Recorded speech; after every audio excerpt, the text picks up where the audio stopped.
l'invité de la matinale. KTO Radio. Ce vendredi 13 avril marque les 50 ans de la guerre civile du Liban. Une blessure encore vive alors que le pays du Cèdre connaît une grave crise économique ainsi qu'un conflit ouvert entre le Hezbollah et l'État d'Israël. C'est l'objet de notre entretien aujourd'hui avec l'invité de la matinale, Antoine Fleffel. Bonjour. Bonjour. Merci d'être avec nous en ce jour particulier pour le Liban. Vous êtes directeur de l'Institut chrétien d'Orient à Paris. Concrètement, Antoine Fleffel, que s'est-il passé ce 13 avril 1975 au Liban ?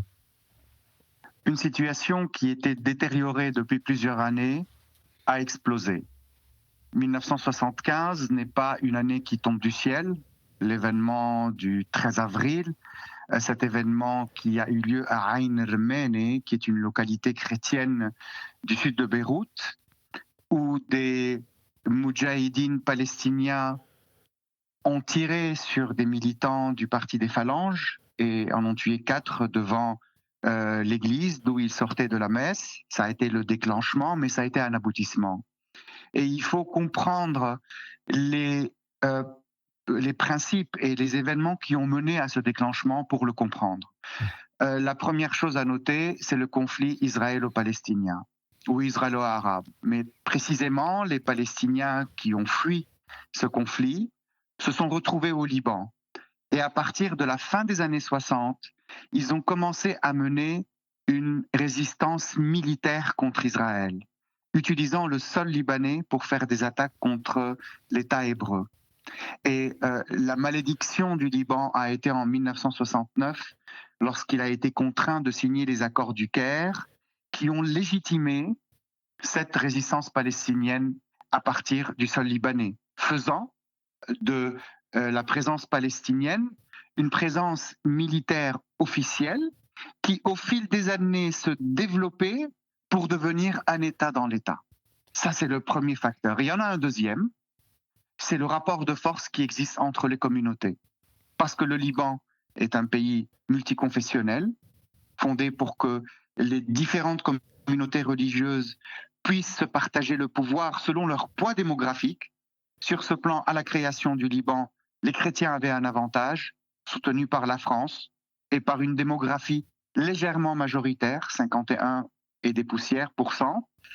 Et au moment de la guerre libanaise, les chrétiens n'étaient plus au rendez-vous de la démographie. Leur démographie avait baissé, et les musulmans, et avec eux le front de gauche, qui était pro-palestinien, disaient il est bien temps que les maronites, donc 2 chrétiens sur 3 au Liban sont maronites, arrêtent d'avoir la prééminence. Nous voulons notre part juste qui corresponde à notre poids. Ces 2 facteurs, inscrits dans le cadre de tensions régionales entre les Arabes et Israël, inscrits dans le cadre d'un contexte international, celui de la guerre froide, a fait que le 13 avril 1975, les choses ont explosé au Liban. La guerre a duré 15 ans. Les statistiques officielles évoquent entre 150 000 et 250 000 morts dans un pays de 2,5 millions d'habitants à l'époque. Toutes les familles ont été touchées. Oui, toutes les familles ont été touchées. Moi-même, je suis né avec le début de la guerre. Donc la guerre, c'est 75. Je suis né légèrement après.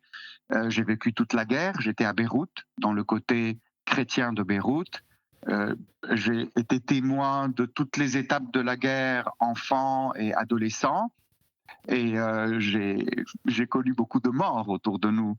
On nous parlait du voisin ici qui est mort dans la guerre contre les Palestiniens, l'autre qui est mort dans la guerre contre les Syriens.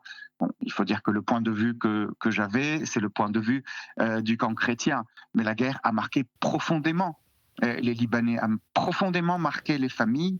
Et il est vrai que techniquement, la guerre s'est arrêtée en 1990, mais nous vivons toujours les conséquences de la guerre libanaise. Car la guerre libanaise a rebattu les cartes du rapport de force qui existe entre les communautés. Cette guerre s'est officiellement arrêtée en 1990, vous l'avez dit, Antoine Fleffel, avec les accords de Taïf.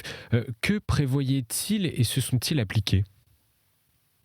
Les accords de Taïf ont été signés fin 1989 et ils ont déclenché la fin de la guerre en 1990. Normalement, on dit que la chute du général Aoun le 13 octobre 1990 marque le fin de la guerre libanaise.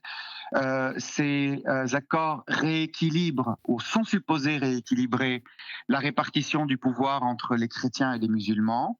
Les chrétiens ont été contraints, pour ceux qui ont accepté de le signer, pas Aoun, mais les autres partis, les forces libanaises et le patriarcat maronite.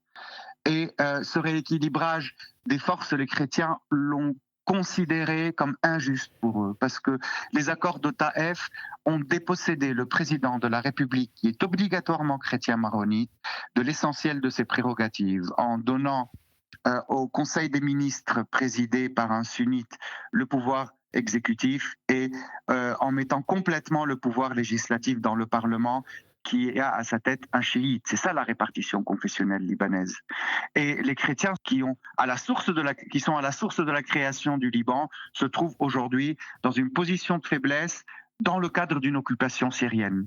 Mais une autre chose des accords de Taïf, et il est très important de le noter, c'est que les accords de Taïf ont stipulé le retrait des armées étrangères et le désarmement des milices. Donc Israël s'est retiré en 2000, les Syriens se sont retirés contraints en 2005, alors que toutes les milices ont déposé leurs armes, le Hezbollah n'a pas déposé ses armes.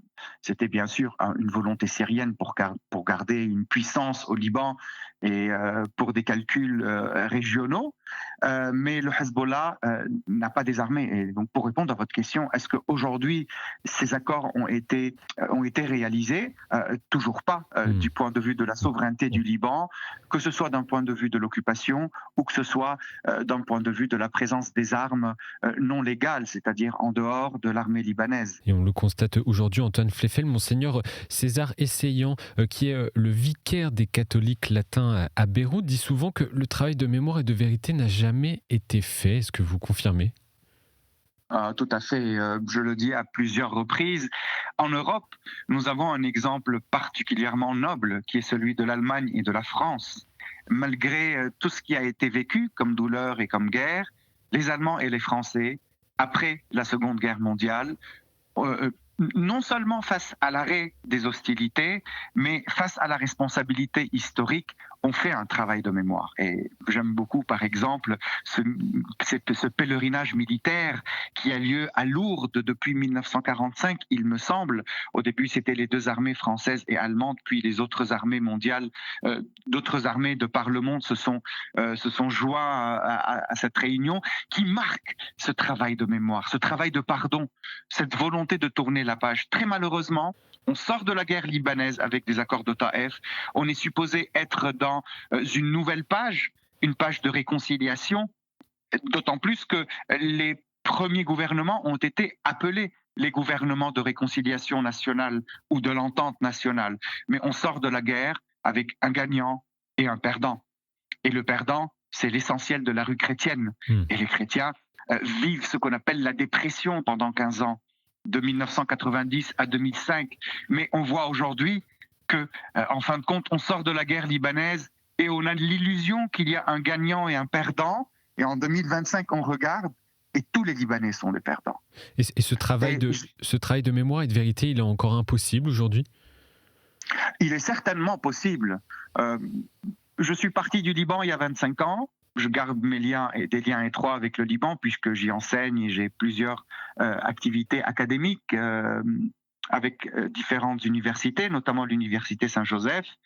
Je rencontre dans mes cours de dialogue islamo-chrétien par exemple, ou de théologie contextuelle, des gens de tous les âges, de tous les milieux, que ce soit religieux, éducatifs, engagés, des chrétiens, des musulmans, des druzes, des orthodoxes, des catholiques, des sunnites, des chiites. Et dans cette jeunesse, et même chez les gens qui sont moins jeunes, je vois la volonté, je touche la volonté de construire autre chose. On est lassé de se regarder dans les yeux d'une différenciation exclusive.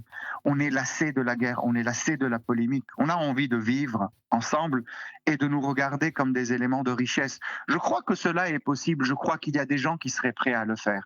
Néanmoins, il y a des conditions qui doivent être déployées et sur ce plan, énormément de travail et à faire. Mais ce n'est certainement pas quelque chose d'impossible. Vous pensez à quelles conditions notamment ? Des conditions politiques, il faut une volonté politique pour ça, des conditions religieuses, il faut une volonté religieuse pour ça, les conditions économiques et les tensions géopolitiques jouent un rôle dans cela, parce qu'il y a le sentiment d'appartenance qui est toujours très fort. N'oublions pas ce qui se passe autour du Liban, que ce soit à l'est, que ce soit dans le sud.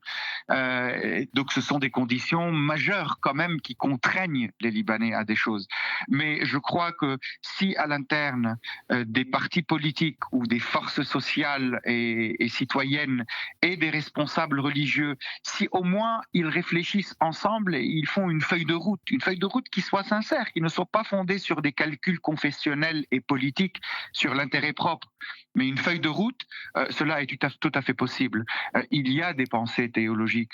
Du côté chrétien, plus timide du côté musulman, il y a des actions sociales et des courants civils où se trouvent et les chrétiens et les musulmans.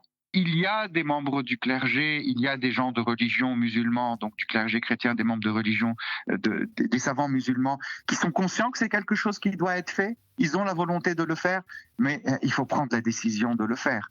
Et cela n'est pas une chose aisée avec tout ce que je vous dis.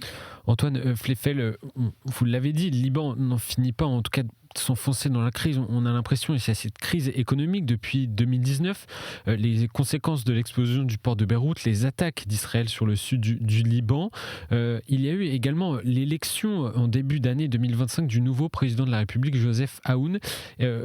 Croyez-vous à un avenir possible et est-ce un signe positif, cette élection du président Joseph Aoun ? Elle est certainement un signe positif. Jusque-là, le président Aoun a fait preuve d'intégrité quand il était déjà chef de l'armée et dans ce qu'il fait maintenant. Il est porteur d'une feuille de route qui répond aux aspirations d'une majorité des Libanais.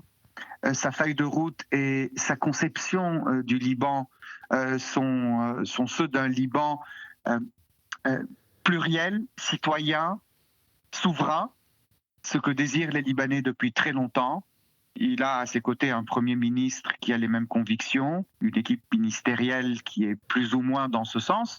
On a fallu bien sûr faire des architectures politiques, des montages politiques, mais il y a une bonne équipe qui travaille.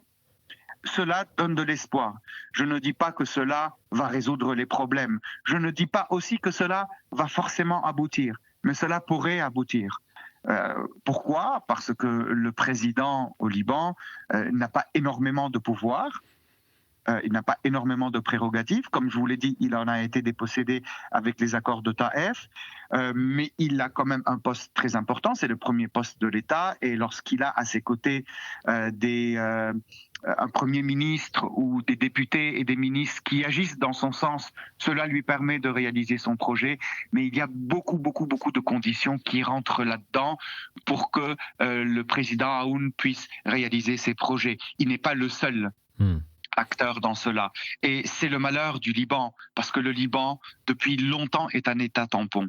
Même si on remonte à d'autres époques où le Liban ne s'appelait pas Liban, mais qu'il était composé d'autres entités politiques, son positionnement géographique entre l'Europe et l'Asie et l'Afrique, entre l'Orient et l'Occident, fait que c'est un lieu de passage et du passage de tous les intérêts des grands États. Et très malheureusement, le Liban dépend aussi de ça, mais pas exclusivement. Cela ne veut pas dire que le Liban ne possède pas une marge interne où il peut faire des choses qui sont dans son propre intérêt, dans l'intérêt de son peuple. Merci Antoine Fleffel pour cette analyse. Je rappelle que vous êtes notamment le directeur de l'Institut chrétien d'Orient à Paris. Bonne journée à vous, bonne journée de commémoration.